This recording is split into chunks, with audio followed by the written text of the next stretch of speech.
So I've made this video to try and share the information I've collated from examining the archaeological records of the Museum of London, specifically looking at what was in London before the Romans arrived, so before 43 AD. The official story is that there was nothing here, but the archaeology says something very, very different, and I hope you find this as exciting and surprising as I do. In the Brut Tacilio we find this passage, but in all the Bruts there this legend is contained, so I'll just read it out for you. And when the land was at last divided, Brutus wished to build a city, and he travelled the length of the land looking for a suitable place for it. And he came finally to the banks of the Thames and walked along its sands. And when he found a most likeable place that met all his desires, he built there a city and named it New Troy. And this was its name long after, until it became corrupted to Troinovantum. So here's a map of Roman Londinium. We're going to use this map as a reference. The idea being that before the Romans got here, there was nothing in this area. There was nothing in central London before the Romans arrived. The main feature I'd like to point out on this map is the large square slightly to the right of centre, the Roman Forum. This we'll be looking at in a bit more detail later. So these two publications by the Museum of London detail what they call Romano-British roundhouses. Now it's worth pointing out the Romans never built roundhouses anywhere else apart from apparently London. These are official Museum of London publications, and I want to show you what they contain. The records show that there were roundhouses, what are described as Romano-British roundhouses, at Cheapside, Newgate and Gresham Street in the City of London.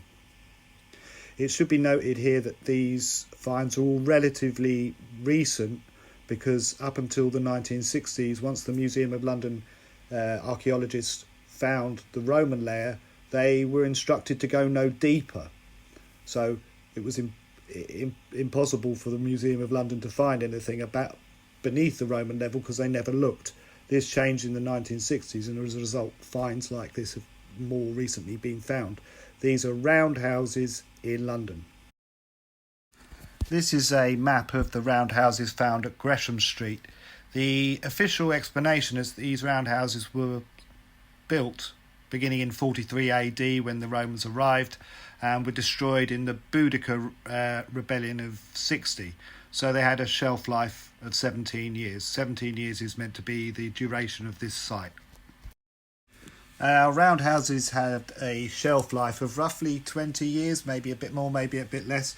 But you can see in the 17 years this site was meant to have existed, several buildings were placed on top of each other, so they couldn't have been contemporary. One thing had to happen after the other. On any other site in England, if you saw this kind of setup, you would say this had been an intergenerational site, had been occupied for a long time. However, in London, we're told that this site was occupied for only 17 years, and the inhabitants deconstructed and constructed an array of roundhouses, all in very, very quick succession. This just doesn't happen anywhere else. So real quickly, as well as Celtic finds, there are what we call pre-Celtic finds in London.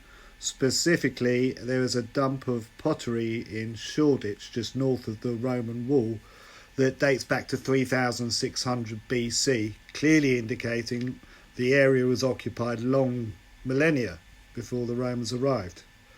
Also, marked on this map is London stone. London stone was described by the 16th century historian John Snow.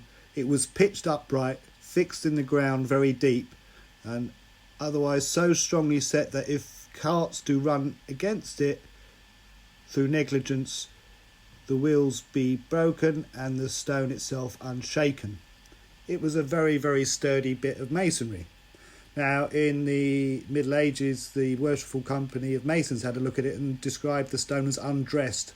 That means it wasn't shaped to be a brick or to be part of any other building. It's very, very clear to me from this description that what we're talking about is what's called a menhir, a standing stone. Why this should be controversial is a little bit ridiculous, because there are menhirs all over the country. It seems the dogma that London was completely unoccupied precludes the idea that this was a menhir, and so people have tried to say it was a Roman marker stone or something else, whereas there's absolutely no evidence for that. It clearly resembles a menhir, a standing stone that would have predated the Roman arrival by at least 1500 years, and is again a very, very clear indicator that there were people in London before the Romans arrived. The two books on display here, The Roman City of London by Ralph Merrifield and The Roman Forum Site by Peter Marsden, the two books I relied on very heavily during my research. They're both Museum of London publications, and they both contain information that neither of them can explain. We'll look at that now. So the purple star indicates a find recorded in Merrifield. The record states at the junction of Bush Lane and Gofield Lane was found a massive wall 20 to 22 feet in width. Excavation continued to a depth of 15 feet without apparently reaching the bottom. Now the Roman excavation layer goes to about 9-10 feet maybe. This is at least 15 feet, so below the Roman level, a massive wall. I hope you can see the purple star is just by a little river. That river's called the Walbrook, and actually that star indicates pretty much where the Walbrook would have met the Thames, which was London's premier natural harbour. So if you believe in coincidences, fair enough. However, you find this in the Brute. This is a quote from the Brute Tacilia. Belinus caused to be built a marvellous gate in London on the banks of the Thames, which was called Belin's Gate, and upon its battlements he constructed a great tower, and at its foot a wharf for the mooring of ships. So we have the Brute Tacilia telling us that Belinus built the tower, and we have the archaeological record of the Museum of London showing that there was something really massive and ancient at that spot. Again, if you believe in coincidences, fair enough, but that seems pretty compelling to me. So I called this video, and I'm going to call my book Traces of Troinovantum, and the reason I'm doing that and the reason I'm confident in this identification is because of a find made by a man called Frank Cottrell in 1935. It's the pink star, and I hope you can see the pink star is where the Roman Forum is. This site has been controversial since it was found. I first found out about it by looking at archaeological websites and forums. People say, well, this temple exists. Other people say it doesn't. It's very controversial. One comment was, well, from a senior London archaeologist to a junior one, was, if you want a career in London archaeology, stop talking about this. So here's an image of the Roman Forum. It was absolutely enormous, the biggest Roman building in Northern Europe. 165 metres squared, about the size of 4 football pitches. The base had been raised and levelled by between 80 to 300 centimetres using what the Museum of London described as massive amounts of rubble. I did some maths. It's roughly equates to 40,000 cubic metres of rubble used to create the foundations of the Roman Forum. The question then arose was, where did they get all this rubble from? Because London has no native stone. So there's the depiction of the Roman Forum, and the pink rectangle there indicates where the temple was found, underneath the Forum. So here's a site map of the Forum, and I've given you references where you can find this. You can see the small building labelled T. Now it's set with an apse. I hope you can see at the top of that little rectangle is a little bump. There's a little recess in the north face of the building. That apse would be there to house a statue of a god. That distinguishes this building as a temple. I hope you can also see that the red lines of the outline of the Forum do not run parallel with the temple. The temple is off true north-south. The Romans built their buildings to true north-south. They were very good at this. The temple is not only at a different elevation, it's underneath, but it's at a different orientation to the Forum. So the style of this temple is known as distyle in antis. It's a very old Greek form of temple, one of the earliest. A couple of distinguishing features. I've already mentioned the apse that you can't see in this drawing that I had made, because the apse is on the north side on the far end of the drawing and so is occluded. Also around this temple was what's called a temenos, a walled garden to create a sacred space around the site. These two features are unique to temples. It was a temple, there's no doubt about that. The presence of an apse, the presence of a temenos make it incontrovertible that this was a temple. And this was, according to the man who found it, deliberately dismantled before the forum was built. This temple was in London before the Romans built their forum. As mentioned, this forum is about 80 centimetres lower than the forum and a different orientation. The Romans would not have built a building underneath their forum at a different elevation and orientation and then just knocked it down. The Romans knocked this down, but they didn't build it.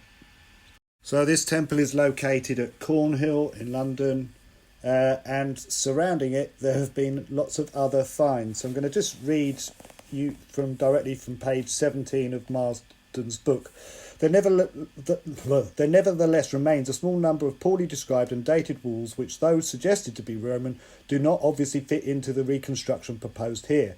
In particular, there are ancient foundations containing Roman brick found beneath the Norman undercroft in Corbett Court in 1871-72, and a massive foundation 2.4 metres thick within the nave area of the second basilica, which was found beneath Grace Church Street, just south of St Peter's Church. The available records are insufficient to enable their date and significance to be assessed, and consequently they have been omitted from this report.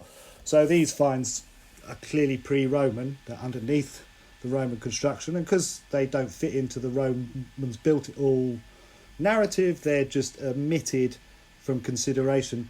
I hope you can see these 5 gold stars seem to surround the temple location and include 2.4 metre thick walls. Now that's a hell of a thing to omit from an archaeological description of an area. Oh, there were clearly defensive, massive defensive walls, but we're not going to talk about them. So in this brief tour I've been able to show you the roundhouses that existed, the fact that pottery and other pre-Celtic finds exist in London. There's the foundation of a massive tower or massive building right where the brute said Belinus built his tower, and central to it all, the temple complex on Cornhill, which contained a temple that was underneath the Roman Forum and was surrounded by defensive walls. Now, what you want to call this is irrelevant to me, but it seems a very neat fit, because the Brute and other historical documents talk about Troinovantum, and here we are, we've got a temple complex surrounded by a defensive wall right where you probably expect to find it, on Cornhill, one of the high points in the city of London. So whether you call it Troinovantum or whether you call it Narnia is irrelevant, it's there, and a rose by any name smells as sweet. So in trying to find an historical model from what might have existed at Cornhill, I found out via Caleb Howells about Crickley Hill, which is what's called a developed hill fort in Gloucestershire. I visited the site, it's really impressive.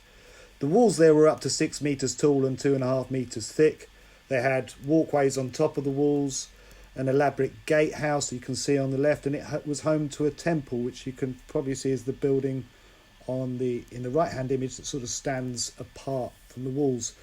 It was built in approximately 500 BC. This Crickley Hill definitely existed. And in my book I've used it to inform my conclusions about what probably existed at Cornhill.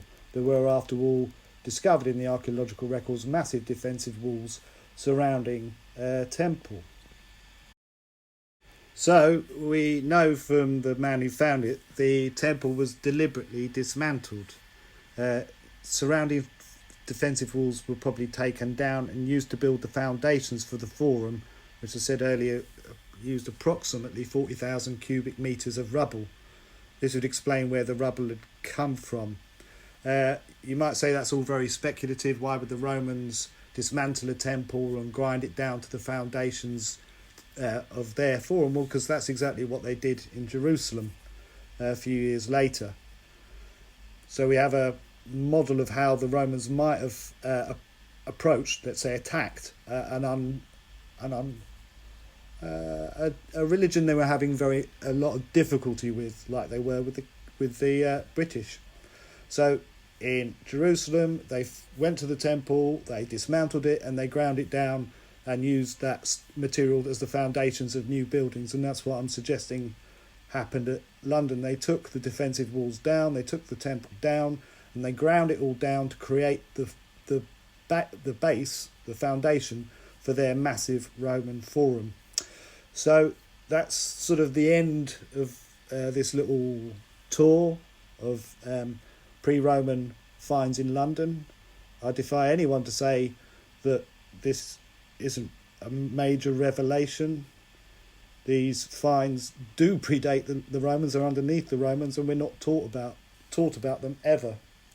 In fact, members of the London archaeological community, especially young members, are encouraged not to talk or think about this too much. I'm going to end with a question which I'm going to use as a sort of baited hook, really, because the archaeological evidence is pretty incontrovertible. So then the question becomes, well, which god was this temple at Cornhill dedicated to? And I spend a good deal of the book trying to piece that together. And frankly, some of the conclusions I've drawn are at least as surprising as the fact that there was a temple in London that predates the Romans that no one knows about.